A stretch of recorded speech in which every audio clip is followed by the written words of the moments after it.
మాట వేరు మనసు వేరు. కొందరు తియ్యగా పలుకరిస్తారు, ప్రేమగా మాట్లాడతారు. మన బంధువుల క్షేమ సమాచారం గురించి ఎంతో ప్రేమ ఉన్నట్లు అడుగుతుంటారు. మనకు కాసింత ఓదార్పుగా అనిపిస్తుంది.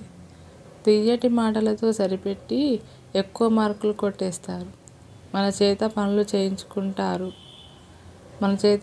చేయించుకుంటారు కానీ మనకు వారితో అవసరం వచ్చినప్పుడు తియ్యటి మాటలతో తప్పించుకుంటారు. మన చేత పనులు చేయించుకుంటారు, మనకు అవసరం వచ్చినప్పుడు మాత్రం తియ్యటి మాటలతో మెల్లిగా తప్పించుకుంటారు. కానీ నిజాయితీ పరులు అలా చేయరు. నిజాయితీ పరుడు ఎప్పుడైనా లేని ప్రేమను నటించడు.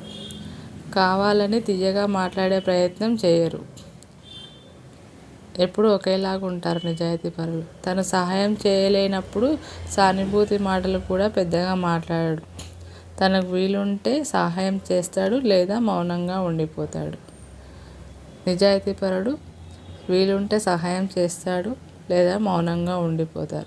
తియ్యటి మాటలు చెప్పేవాళ్ళు ప్రేమ ఉన్నట్లు నటిస్తారు. ఈ వీడియో మీకు నచ్చినట్లయితే లైక్ చేసి, షేర్ చేసి, సబ్స్క్రైబ్ చేయండి. Thank you for watching.